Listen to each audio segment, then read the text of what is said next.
Proses control block. Apa itu proses control block?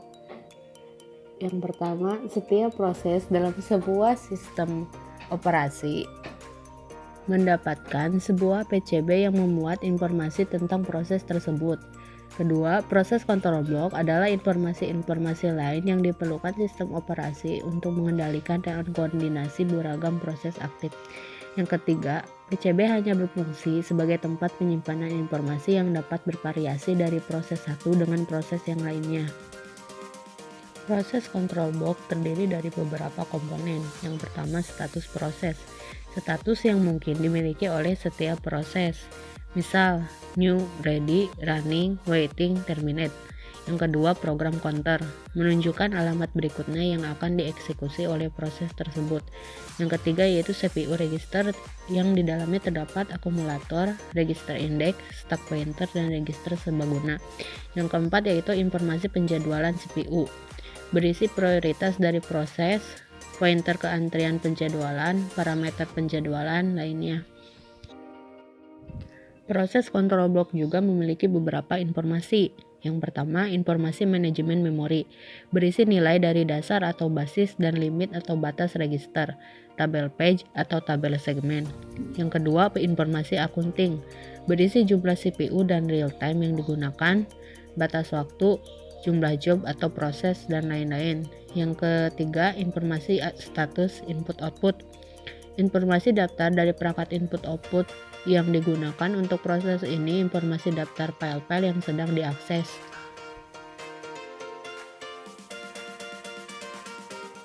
Konsep dari multiprogramming. Suatu proses akan menggunakan CPU sampai proses tersebut dalam status wait. Misalnya meminta input-output selesai. Pada saat wait, CPU akan menganggul untuk mengatasi hal ini. Lalu CPU dialihkan ke proses lain yang berstatus ready. Tujuan dari multiprogramming adalah untuk memaksimalkan penggunaan CPU dengan cara mengatur alokasi waktu yang digunakan oleh CPU untuk memperkecil waktu idle. Bentuk penjadwalan ada 3. Yang pertama, antrian, scheduler, context switch. Antrian yaitu ketika proses memasuki sistem, mereka diletakkan dalam antrian job. Antrian ini terdiri dari seluruh proses dalam sistem. Proses yang ada pada memori utama dan siap, kemudian menunggu untuk mengeksekusi, lalu disimpan pada sebuah daftar bernama ready queue.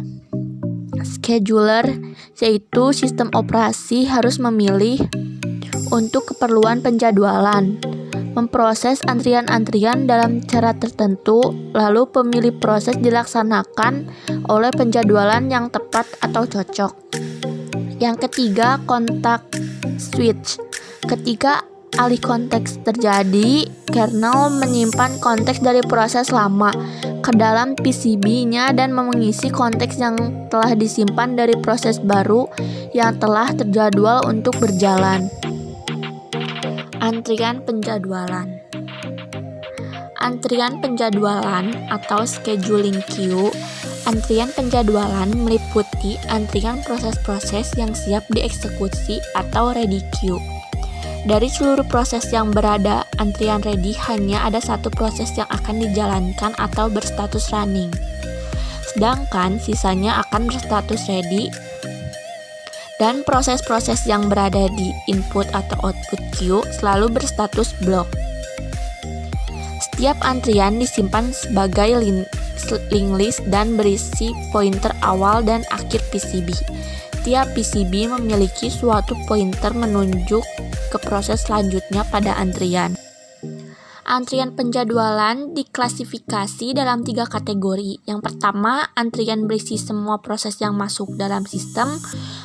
Kedua, proses yang berada pada memori utama, siap dan menunggu untuk dieksekusi. Dan yang terakhir, deretan proses yang sedang menunggu peralatan input-output. Tiap peralatan input-output memiliki device queue. Penjadwalan scheduler. Bagaimana scheduler memilih program ada 3 tipe scheduler. Yang pertama, long term scheduler atau job. Yang kedua, short term scheduler CPU. Yang ketiga, medium term scheduler. Arti dan tugas long term scheduler atau job: menyeleksi proses-proses mana yang harus dimasukkan ke dalam ready queue dan membawanya ke memori untuk dieksekusi. Long term scheduler mengeksekusi lebih jarang, dibutuhkan beberapa menit untuk pembuatan proses baru dalam sistem. Long term scheduler mengontrol jumlah proses dalam memori atau degree of multiprogramming. Selanjutnya, short term scheduler atau CPU menentukan proses mana yang selanjutnya akan dieksekusi dan mengalokasikan CPU untuk proses tersebut. Short term scheduler lebih sering dipanggil hanya dalam waktu millisecond. Karena durasi yang pendek antara eksekusi, short term scheduler harus sangat cepat. Yang terakhir, medium term scheduler. Penjadwalan ini akan menguntungkan untuk memindahkan proses dari memori, jumlah proses dalam memori akan berkurang. Skema medium term scheduler disebut swapping, diperlukan untuk meningkatkan mutu penggabungan proses karena perubahan dalam kebutuhan memori yang mengakibatkan memori harus dibebaskan. Penjadwalan konteks switch. Sebuah proses dipresentasikan dalam proses control block dari suatu proses. Nilai dari CPU register, status proses, informasi manajemen memori. Pada saat CPU beralih ke proses lain, sistem harus menyimpan stage dari proses lama dan mengambil stage dari proses yang baru. Pekerjaan ini disebut context switch. Sekian penjelasan materi dari kami mengenai proses PCB hingga penjadwalan. Terima kasih telah menonton video ini. Wassalamualaikum warahmatullahi wabarakatuh.